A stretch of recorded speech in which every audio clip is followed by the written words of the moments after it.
what you said more eloquently than I've ever said, because I've always just challenged couples that, look, just like in your business, if you're an entrepreneur or whatever, you got to get out every once in a while and look at what you've done and where you're headed. You've got to review what's already taken place, and you got to make plans together.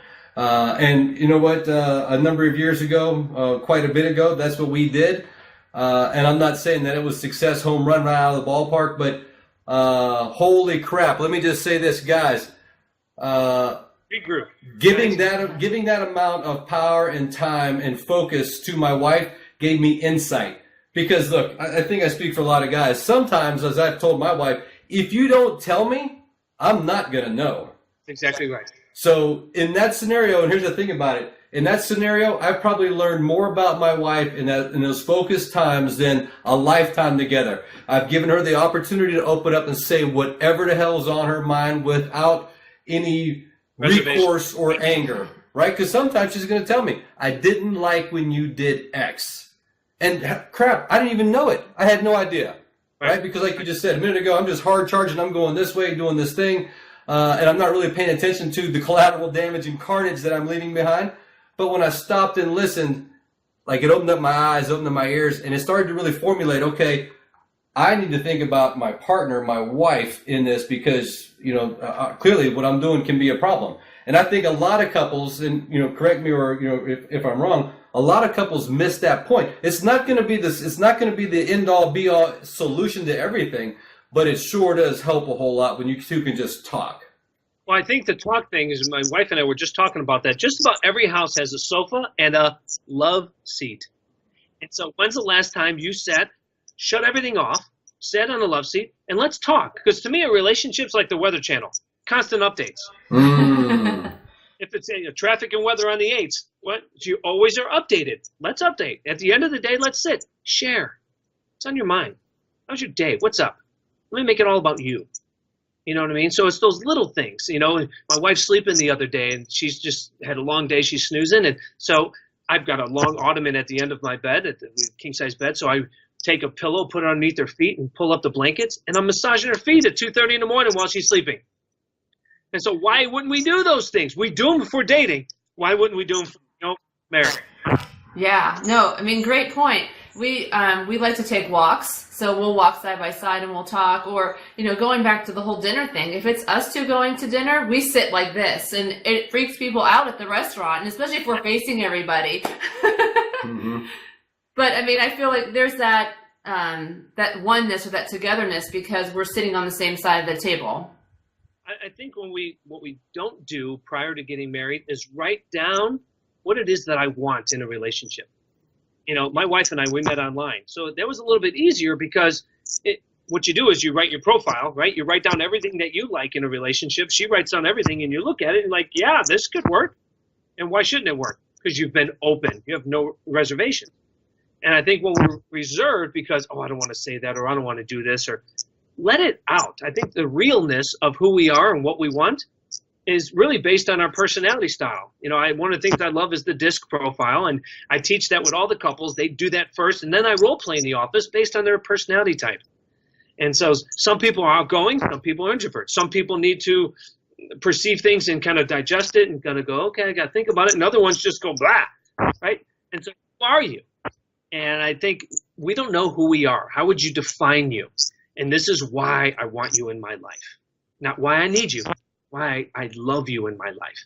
And I think if we did more of that and the men decided to lead and be a little bit more of the masculine, that divorce rate would plummet. I really do. And it's divorce. I mean, marriage is supposed to be beautiful. It's supposed to be fun. It shouldn't be work. I have a hard time believing it should be work. Why would I have to work at it? Charles, we get together and say, hey, man, let's get together. I really want to work on relationship together. We don't do that. We're just boys. Right? We just go out. Hey, I'm upset. I didn't like this. Cool. High five. Let's get a beer. It's done. That doesn't happen with females. And so if that doesn't happen, it doesn't. So that struck a chord. Bang. So if that doesn't, and it's so, what is it that you want from me? Again, I always ask this question. All couples, what do you want from me physically, emotionally, and spiritually? The physically, I always bring that up first just because I'm the first thing you see. in the morning, and when you go to bed, I'm the last thing you see. So what do you when you stand up and you see me, are you attracted to me? Do you like what I do? Do you like my job? Do you like who I speak? Do you like my friends? Do you like the physical aspect of me? And so if that's there, then that's an easy one to fix, by the way, because I don't like how you put on some weight. It doesn't turn me on. I'm going to the gym. I want to make her happy, right? I want to take care of me. And what's so funny is, as you guys probably seen ad nauseum, when people get divorced, you know how crazy in shape they get? And every time. Good friends of ours just did this, and the wife went out and tremendous amount of investment in the new look. Looks fine, but why wasn't that going on beforehand? And why wasn't he doing the stuff that needed to make him attractive to her, right? I mean, I get it. Like here's the thing. It's that complacency. I'm comfortable and I'm safe now, so I don't need to do those things. I think it's just the opposite, because complacency is the silent killer to all relationships. It is. And here it is. Here we go. So here it is. So what's interesting is in the beginning, as most males, right in the beginning, we call. We text.